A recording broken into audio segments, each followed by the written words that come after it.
Back to education में आपका हार्दिक स्वागत और अभिनंदन। मैं डॉक्टर जयकरण यादव।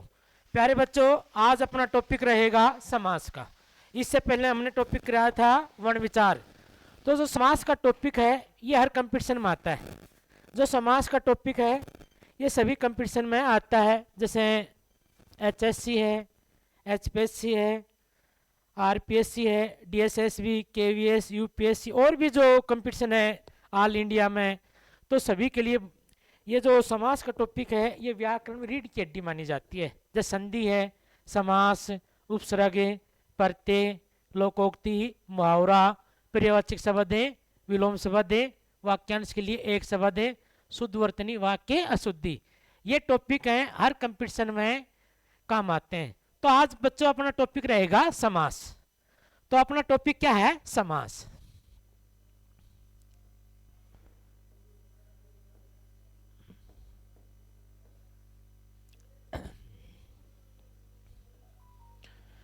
प्यारे बच्चों, इसमें हर कंपटीशन में एक दो क्वेश्चन आता है। तो कई बार पूछेंगे भाई निम्न में से इसमें अव्ययभावी समास कौन सा है, कर्मधारय समास कौन सा है, द्वंद्व समास कौन सा है, या कर्मधारय समास का उदाहरण नहीं है, या बहुब्रीहि समास का उदाहरण नहीं है। एक टाइप तो ये क्वेश्चन रहेगा। दूसरी टाइप का रहेगा कोई भी शब्द दे देंगे, किसी भी कोई भी शब्द दे दिया समास का, तो उसका क्या कराएंगे? विग्रह। जैसे प्रत्यक्ष आ जाए, इसका समास विग्रह क्या होगा? आंखों के सामने। तो प्यारे बच्चों, एक तो विग्रह का प्रश्न पूछ सकते हैं, एक उसमें कौन सा समास है या इसमें कौन सा समास है नहीं है। तो करते हैं शुरुआत समास की। तो प्यारे बच्चों, पिछली कक्षा में मैंने करवाया था, जैसे देखिए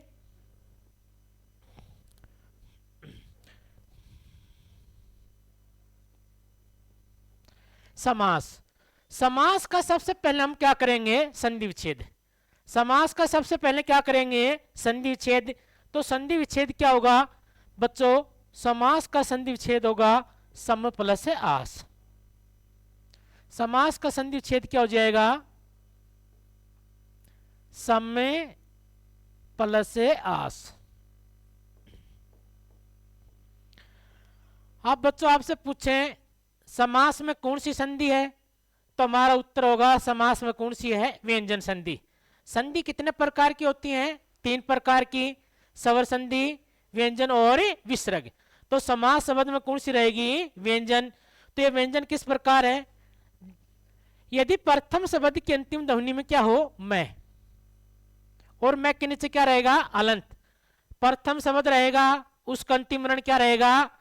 मैं, जो स्वर रहित। और द्वितीय शब्द का प्रथम वर्ण किससे प्रारंभ होगा? स्वर से। ये क्या रहेगा? प्रथम शब्द का अंतिम वर्ण।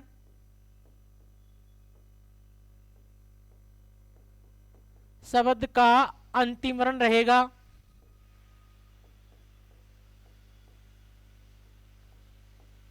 ये क्या रहेगा? द्वितीय शब्द का प्रथम वर्ण। द्वितीय शब्द का प्रथम वर्ण का प्रथम वर्ण।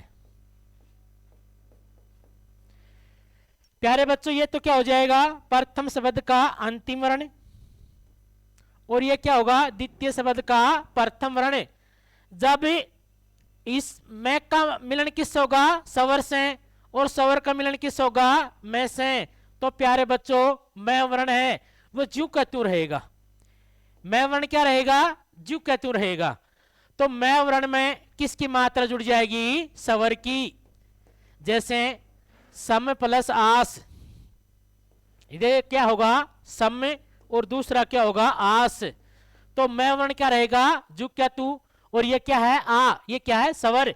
तो स्वर की मात्रा किस में जुड़ जाएगी? मैं में। तो क्या होगा? मैं का क्या हो जाएगा? मां और से। तो ये क्या बनेगा? समास। ये क्या बनेगा? समास। इसी प्रकार अपना उदाहरण आ जाए सम प्लस आचार। सम प्लस आचार, तो बच्चों क्या बनेगा? समाचार। अब आ जाए, ये बनेगा समाचार। सम प्लस उचित।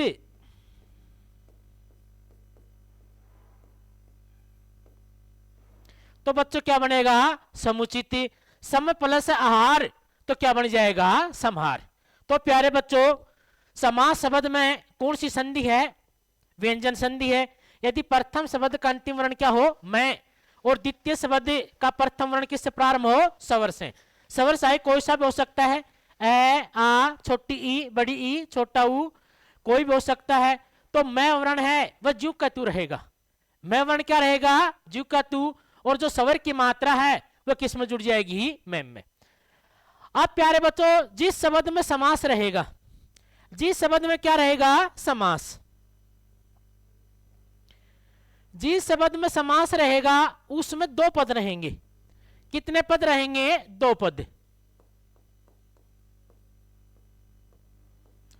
जिस शब्द में समास रहेगा उसमें कितने पद रहेंगे? दो पद भी हो सकते हैं या दो से अधिक भी। और जिस शब्द में एक पद रहेगा, जिसमें एक पद रहेगा उसमें कभी भी समास ही नहीं रहेगा। तो समास के लिए कितने पद होने चाहिए? दो पद या दो से अधिक। जैसे देखिए, एक आ जाए राम, एक आ जाए रामोतार। बच्चों आपके सामने दो शब्द हैं, एक तो राम है और दूसरा क्या है? रामोतार। तो अब बताओ, राम में कितने पद हैं? एक है। और रामोतार में कितने पद बनेंगे? दो। वह दो कौन कौन से बनेंगे? जैसे देखिए, राम बन जाएगा और दूसरा क्या बन जाएगा? अवतार। तो कहने का अर्थ है बच्चों, जिस शब्द में दो पद रहेंगे उसी में क्या रहेगा? समास। उसी में क्या रहेगा? समास। और जिसमें एक पद रहेगा उसमें समास नहीं रहेगा। और समास में दो से अधिक भी पद हो सकते हैं।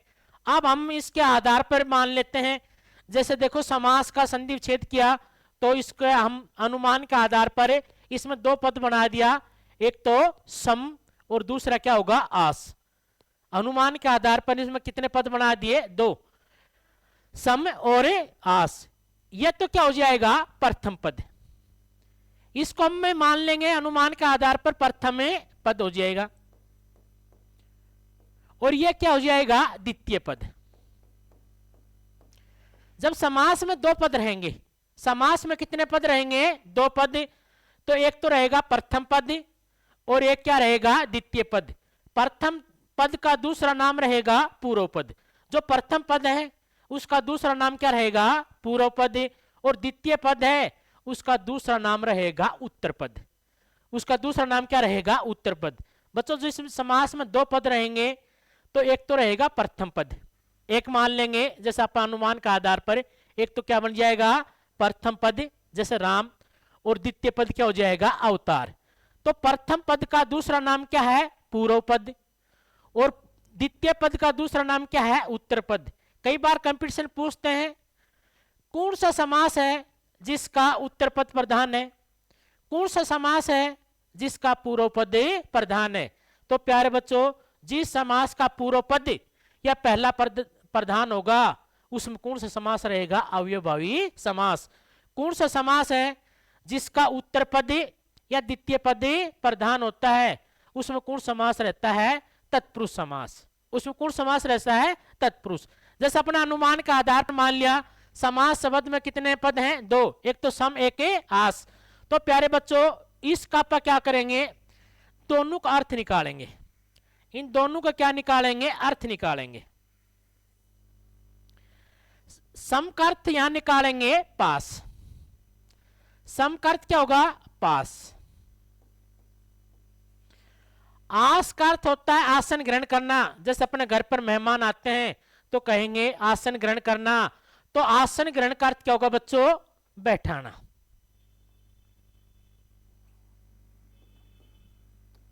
बैठाना। अब इसमें दो पद हो गया, हम इनको आप जोड़ेंगे तो क्या बनेगा? पास से बैठाना। समास में क्या रहेंगे? दो पद, और दोनों पद क्या रहेंगे? दूर दूर। जब दूर दूर पदों को आप पास पास बैठाएंगे तो उसमें क्या बन जाएगा? समास। जैसे आप उदाहरण लेते हैं, जैसे देखिए माता और पिता।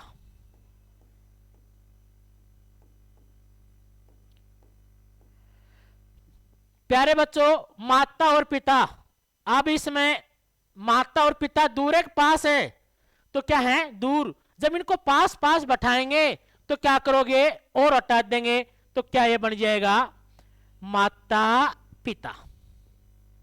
इसे क्या कहेंगे, माता पिता। तो ये क्या बनेगा, समास। ये क्या बनेगा, समास, माता पिता। अब बच्चों ध्यान दो, माता और पिता में, माता और पिता में कितने शब्द हैं, 3 है, 1 2 3। और इसमें कितने हैं, 2, 1 और 2।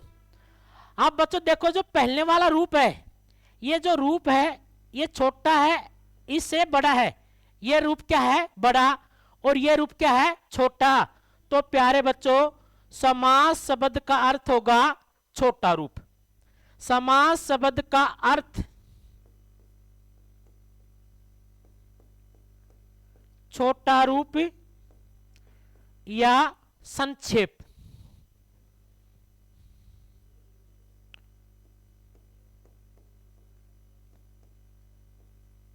संक्षेप या संक्षेपण।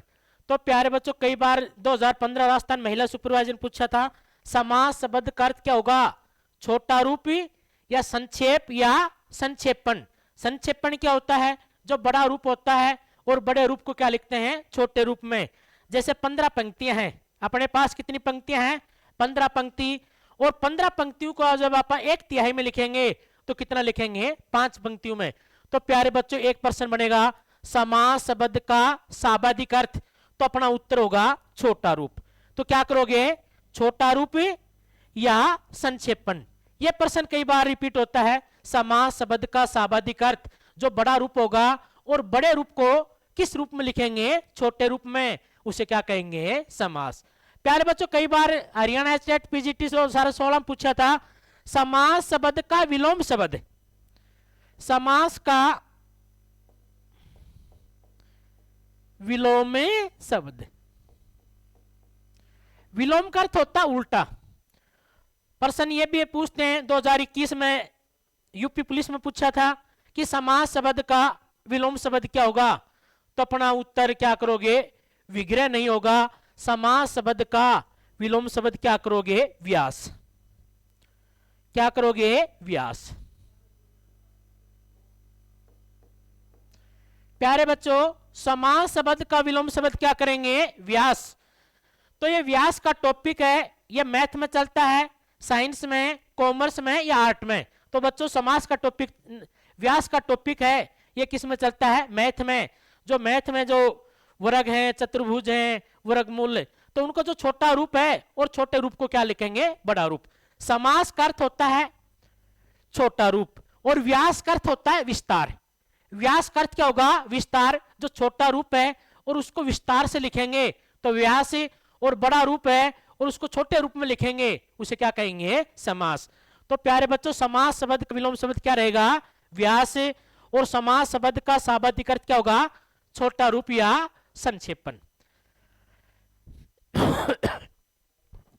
यह तो हमारी चर्चा चल रही है प्यारे बच्चों समास की।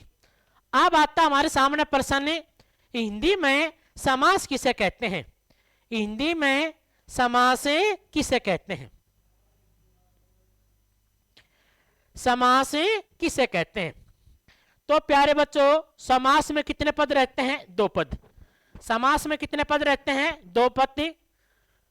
2 पद कौन कौन सा, एक तो प्रथम पद और एक द्वितीय पद। जब दोनों पदों के बीच में, दोनों पदों के बीच में विभक्ति का लोप करने से, जैसे 2 पद रहते हैं, जैसे देखिए,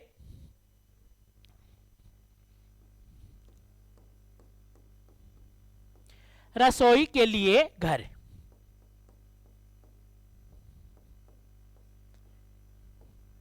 प्यारे बच्चों, इसमें कितने पद हैं, 2 पद। 2 कौन कौन से हैं, एक तो रसोई और दूसरा पद कौन सा है, घर। ये 2 पद हो गए, इसको क्या कहेंगे, प्रथम पद। और ये कौन सा पद कहलाएगा, द्वितीय पद। इसी में हम परिभाषा निकालेंगे, यह है द्वितीय पद। जब 2 पद रहेंगे उन दोनों पदों के बीच में, ये प्रथम पद रसोई, ये घर, इन दोनों के बीच में ये क्या है? के लिए।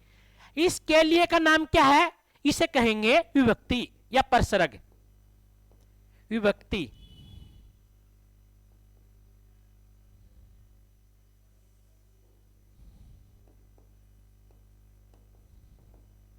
ये क्या है? विभक्ति। जब इसका हम लोप कर देंगे, लोप कर क्या है? हटाना। लोप कर क्या है? हटाना।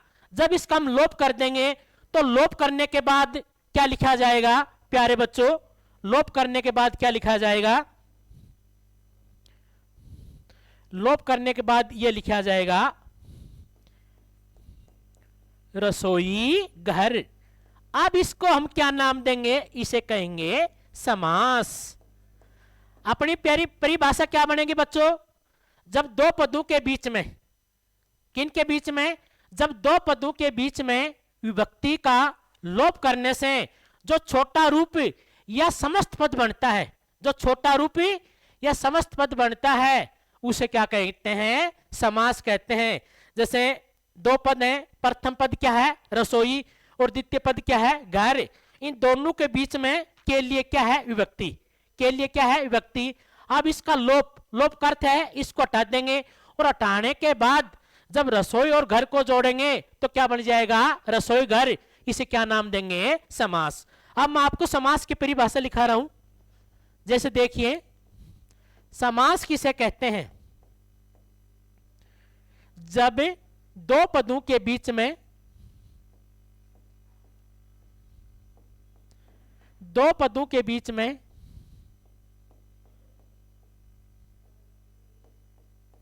प्यारे बच्चों, अगर आप, ये हमारी बुक है अनुष्का हिंदी व्याकरण, अगर आप ऑनलाइन या ऑफलाइन भी मंगा सकते हो। ऑफलाइन में सभी बुक डिपो है हरियाणा राजस्थान में।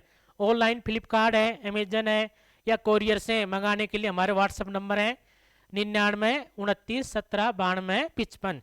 ये थ्योरी भी है, और इसमें विभिन्न परीक्षा में आए हुए ऑब्जेक्ट टाइप क्वेश्चनों का संग्रह 4100। कितना है? 4100। ये बुक आप ऑनलाइन मंगवा सकते हो। तो जब दो पदों के बीच में, बीच में विभक्ति का,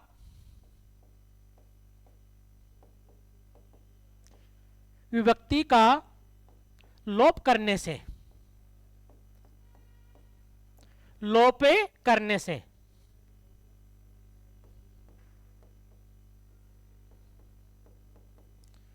जो छोटा रूप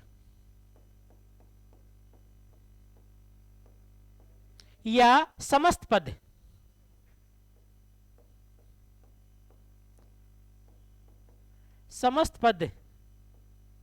बनता है,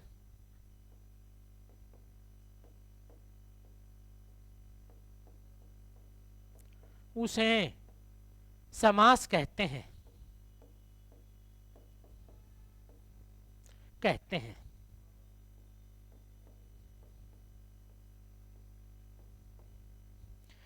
बच्चों परिभाषा क्या बनेगी? जब दो पदों के बीच में, जब दो पदों के बीच में किसका लोप कर देंगे? विभक्ति का। और विभक्ति का लोप करने से रूप क्या बनेगा? छोटा या समस्त पद कहलाता है, उसे क्या कहेंगे? समास। और जैसे मैंने उदाहरण दिया रसोई के लिए घर, तो इसको के लिए का क्या कर देंगे? लोप। और लोप करने से क्या बनेगी? रसोई घर। इसे क्या नाम देंगे? समास। तो बच्चों ये तो क्या होगा? समास। अब हम रसोई के लिए घर, ये तो होगा रसोई घर। अब इसका हम खंडन करेंगे। जैसे लिख दिया मैंने रसोई के लिए घर।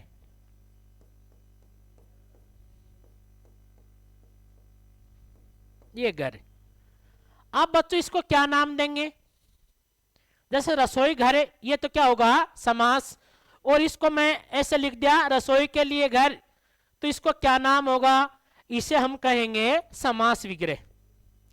इसे क्या कहेंगे? समास विग्रह। इसका नाम है समास विग्रह।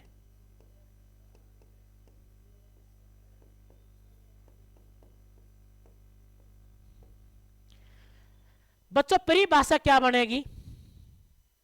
समास विग्रह जब दो पद होंगे और दोनों पदों के बीच में, जैसे दो पद होगा, एक तो रसोई और घर, इन दोनों के बीच में किसका प्रयोग कर दिया? विभक्ति का। किसका प्रयोग कर दिया? विभक्ति का प्रयोग करने से जो रूप है वो छोटा बने बड़ा, तो रूप क्या बनेगा? बड़ा, या खंडन रूप बनता है, उसे क्या कहेंगे? समास विग्रह। परिभाषा यहां से बनाएंगे। ये दो पद हैं, ये तो प्रथम पद है और ये क्या है? द्वितीय। इसके बीच में प्रयोग किसका कर दिया? प्रयोग विभक्ति का। जब दो पदों के बीच में विभक्ति का प्रयोग करने से जो रूप है वो बड़ा या खंडन रूप बनता है, उसे क्या कहेंगे? समास विग्रह। जैसे रसोई घर और इसके बीच में किसका प्रयोग कर दिया? रसोई के लिए घर, तो बच्चों ये क्या हो जाएगा? समास विग्रह। जैसा आ जाए दही बड़ा, ये दो पद हैं, एक तो दही एक बड़ा। इस समास का विग्रह कैसे करेंगे? दही बड़ा, दही में डूबा हुआ बड़ा, तो क्या करोगे? दही बड़ा का दही में डूबा हुआ बड़ा। इसी प्रकार आ जाए रेलगाड़ी, रेल पर चलने वाली गाड़ी, तो ये क्या होगा? समास विग्रह। तो प्यारे बच्चों, समास विग्रह की परिभाषा क्या होगी? जैसे देखिए, समास विग्रह किसे कहते हैं?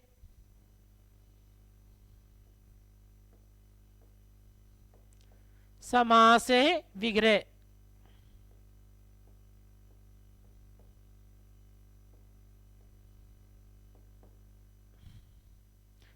समास विग्रह जब दो पदों के बीच में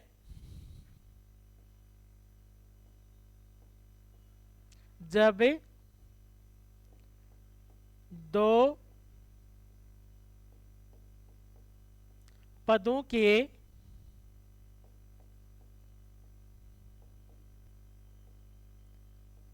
बीच में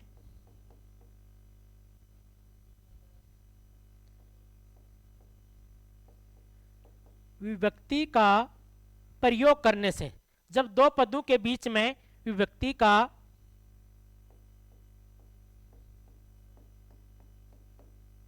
प्रयोग करने से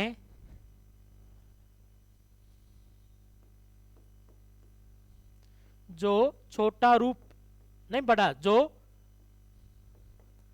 बड़ा रूप या खंडन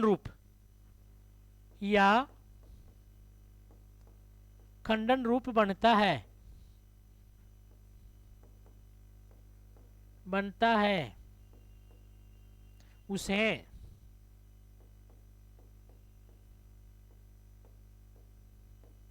समास विग्रह कहते हैं।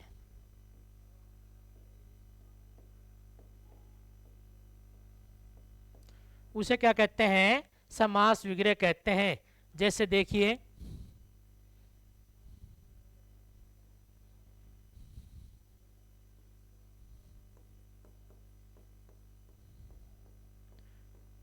दिन और रात, तो बच्चों ये दिन और रात, तो इसका समास विग्रह क्या करेंगे? दिन और रात।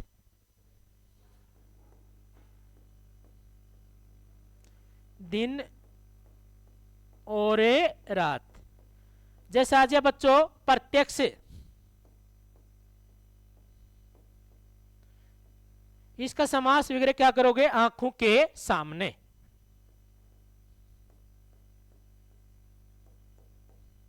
आंखों के सामने।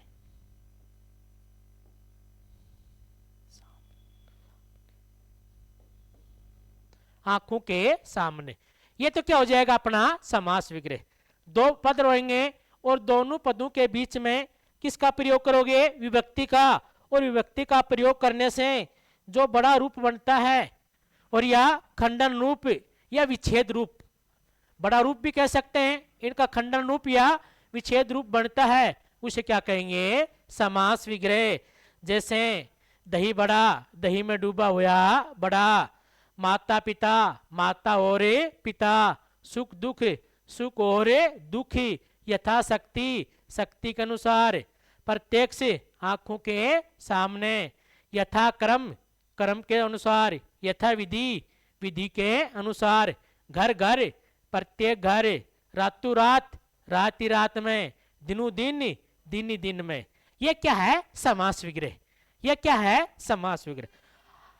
अब आता है प्यारे बच्चों, हिंदी में समास कितने होते हैं? 6 होते हैं। अगर पदों के आधार पर पूछें तो कितने बताओगे? 4। हिंदी में समास कितने हैं? 6।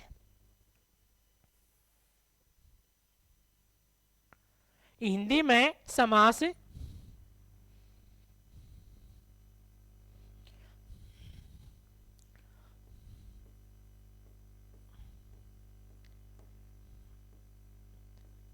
हिंदी में समास तो क्या करोगे? 6 करोगे भाई। वह 6 कौन कौन से होते हैं? अव्ययभावी समास, द्वंद्व समास, द्विगु समास, कर्मधारय समास, बहुब्रीहि समास और तत्पुरुष समास। अगर हिंदी में समास पूछें तो बच्चों क्या करोगे? 6।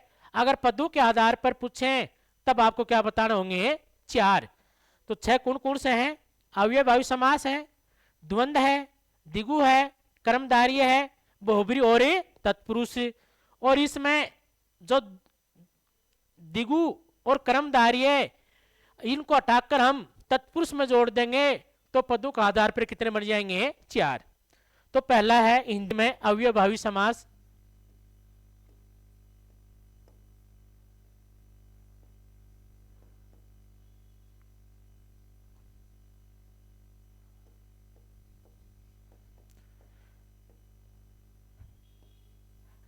द्विगु द्वंद्व समास लिख देते हैं।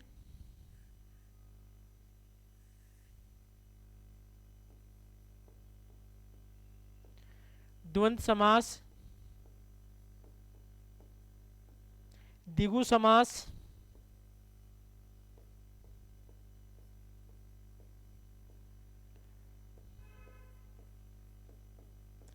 द्विगु समास,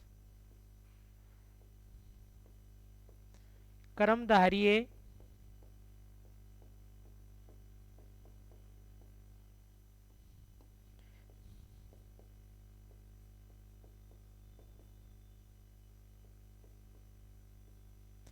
बहुब्रीहि समास,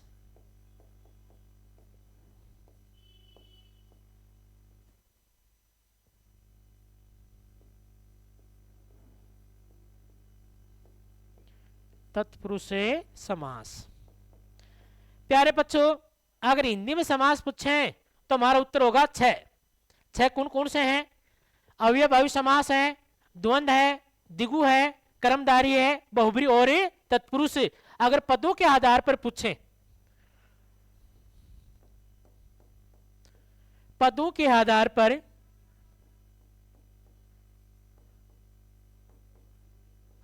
पर समास, तो बच्चों उत्तर क्या होगा? 4। कितने उत्तर करोगे? 4। वो 4 कौन कौन से हैं? जैसे देखिए, अव्ययभावी समास,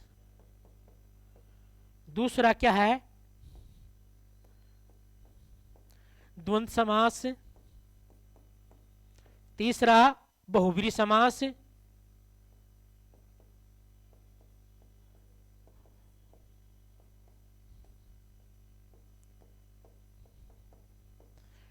चौथा है तत्पुरुष समास। इसमें मिस्टेक होगी मात्रा की।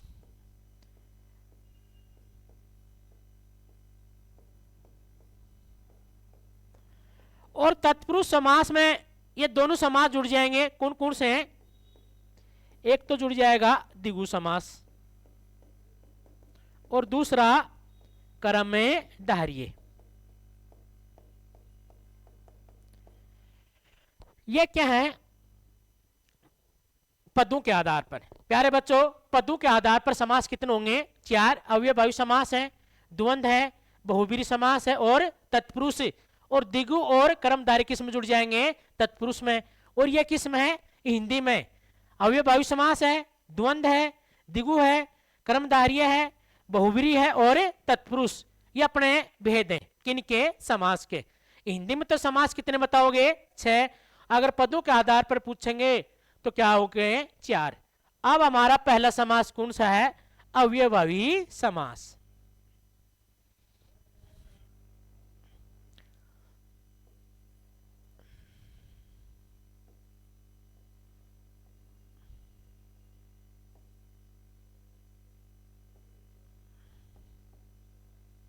समास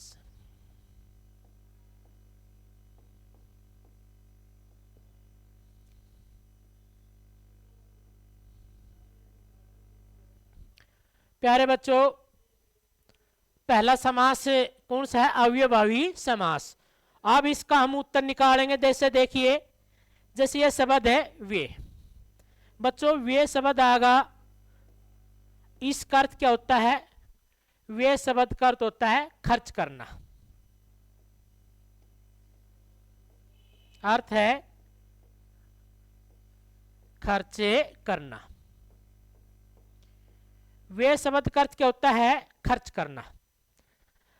प्यारे बच्चों, हिंदी में कोई भी शब्द हो जिसके पहले ए जोड़ेंगे, प्यारे बच्चों हिंदी में कोई भी शब्द हो जिसके पहले क्या जोड़ेंगे? ए।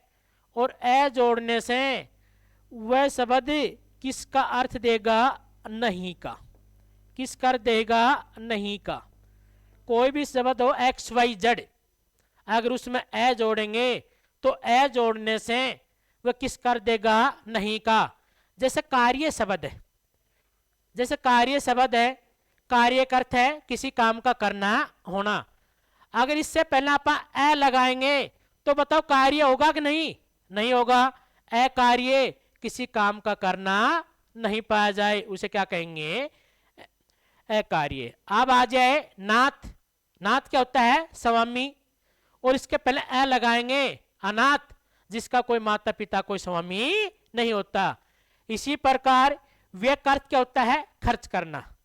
व्यय का अर्थ क्या है? खर्च। जैसे ज्ञान है, ज्ञान का अर्थ है नॉलेज, और इससे पहले ज्ञान ए लगा देंगे तो ज्ञान का अर्थ है जिसके अंदर ज्ञान नहीं। उसी प्रकार व्यय का अर्थ क्या होता है बच्चों? खर्च करना। लेकिन इससे पहले ए जोड़ेंगे, क्या जोड़ देंगे? ए। तो बताओ खर्च होगा कि नहीं? नहीं होगा। तो कहने का अर्थ है हिंदी व्याकरण में कोई धन तो है नहीं जो खर्च होगा।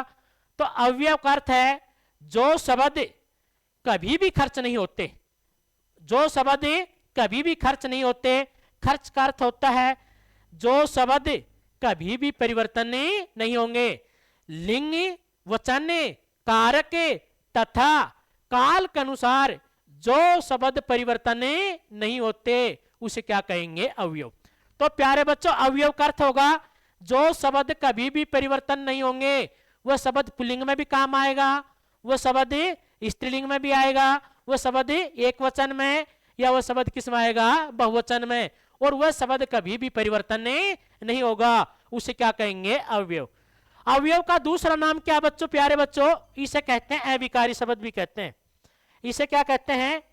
अविकारी शब्द भी कहते हैं।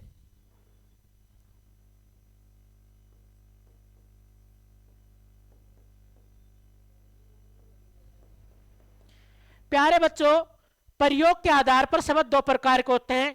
एक तो होते हैं विकारी शब्द,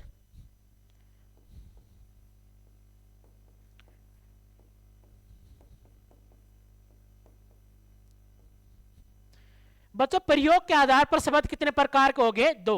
एक तो क्या है? विकारी शब्द, और दूसरे क्या है? अविकारी शब्द। अब इनकी परिभाषा समझाता हूं। जो शब्द लिंग, वचन, कारक तथा काल के अनुसार परिवर्तन होते हैं उसे क्या कहेंगे? विकारी। जो शब्द किसके अनुसार? एक तो लिंग के अनुसार, वचन, कारक तथा काल के अनुसार परिवर्तन होते हैं उसे क्या कहते हैं? विकारी। विकारी का अर्थ होता है परिवर्तन, और ए जोड़ेंगे तो परिवर्तन नहीं। और अविकारी शब्द किसे कहते हैं? जो शब्द लिंग, वचन, कारक तथा काल के अनुसार परिवर्तन नहीं होते, उसे क्या कहेंगे? अविकारी शब्द। तो बच्चों मैं आपको नॉलेज करवा रहा हूं विकारी शब्द कौन से हैं और अविकारी शब्द कौन से हैं। जैसे विकारी शब्द तो होते हैं जो परिवर्तन हो जाए, भाई पुल्लिंग है उसका क्या बन जाए? स्त्रीलिंग। एक वचन है उसका क्या बन जाएगा? बहुवचन। उसे तो हम क्या कहेंगे? विकारी शब्द। और जो अविकारी शब्द है जो पुल्लिंग में है, ना तो उसका स्त्रीलिंग बनेगा, एक वचन है, ना उसका बहुवचन बनेगा, वो आपको नॉलेज करवा रहा हूं। जैसे देखिए बच्चों, ये काला शब्द है, ये काला शब्द है। आप बताओ ये काला शब्द पुल्लिंग शब्द है और काला शब्द स्त्रीलिंग में परिवर्तन हो सकता है कि नहीं? तो हो सकता है। काला का क्या हो जाएगा? काली। काला का क्या हो जाएगा? काली। अब प्यारे बच्चों देखो, काला शब्द है, ये एक वचन है कि बहुवचन? तो प्यारे बच्चों काला शब्द एक वचन है, इसका हम बहुवचन में परिवर्तन कर सकते हैं कि नहीं? तो काला का बहुवचन होगा काले। इसी प्रकार आ जाए बच्चों घोड़ा। अब देखिए बच्चों, घोड़ा शब्द पुल्लिंग है या स्त्रीलिंग? तो पुल्लिंग है, तो घोड़ा को हम स्त्रीलिंग में चेंज कर सकते हैं कि नहीं? तो कर सकते हैं। तो घोड़ा का क्या हो जाएगा? घोड़ी।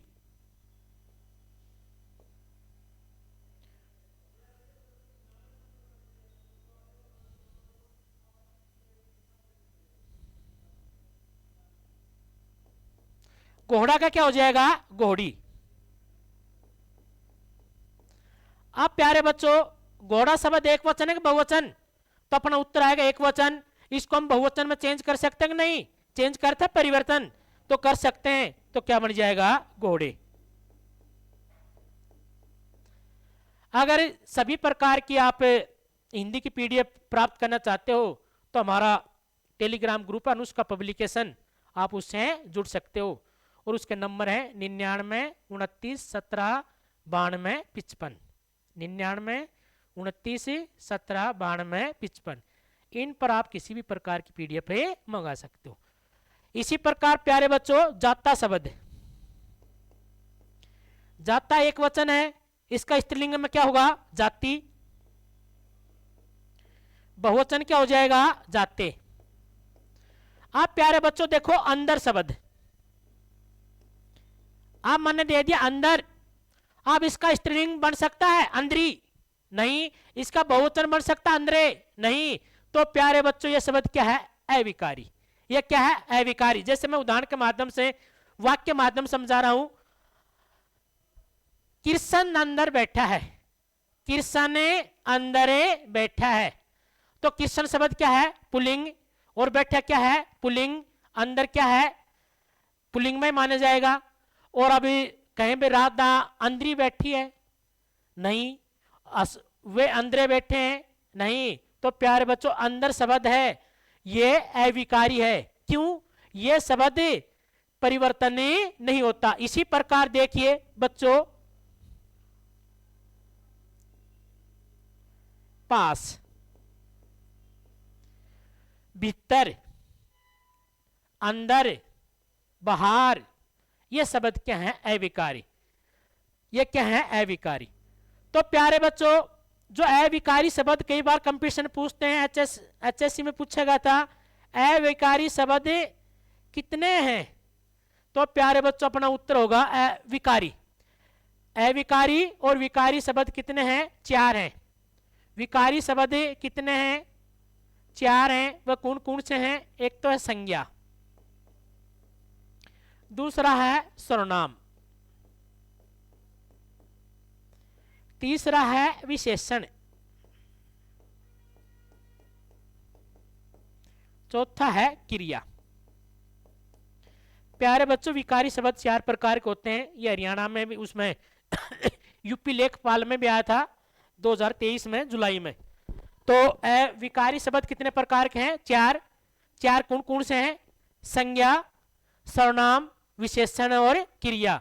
ये शब्द हैं, ये परिवर्तन होंगे। जो संज्ञा शब्द है घोड़ा, ये परिवर्तन हुआ कि नहीं? घोड़ा का घोड़ी। और बहुवचन में क्या होगा? घोड़े। इसी प्रकार सर्वनाम शब्द है वह है, वह शब्द का बहुवचन क्या होगा? वे। इसी प्रकार विशेषण है काला, काला का क्या होगा? काली।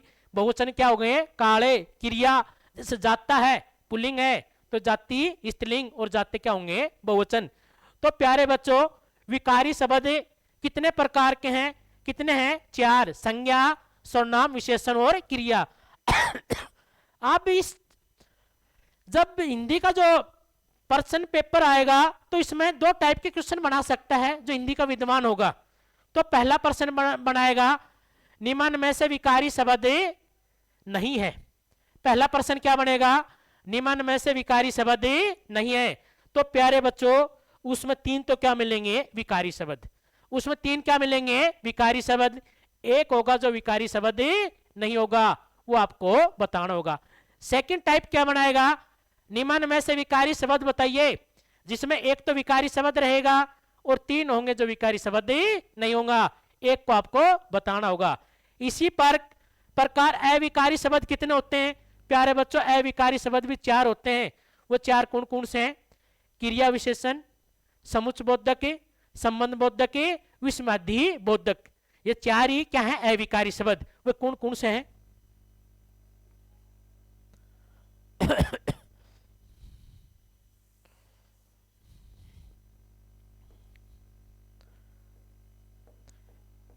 क्रिया विशेषण,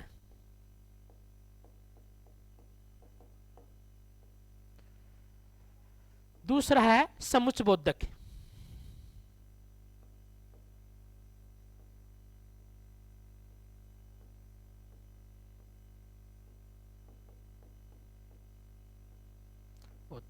तीसरा क्या है? संबंध बोधक,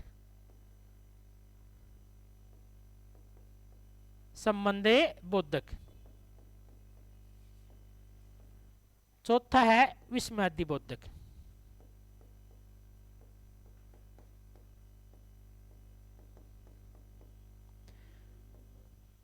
तो बच्चों ये शब्द हैं, ये कभी परिवर्तन नहीं होंगे। क्यों नहीं होंगे?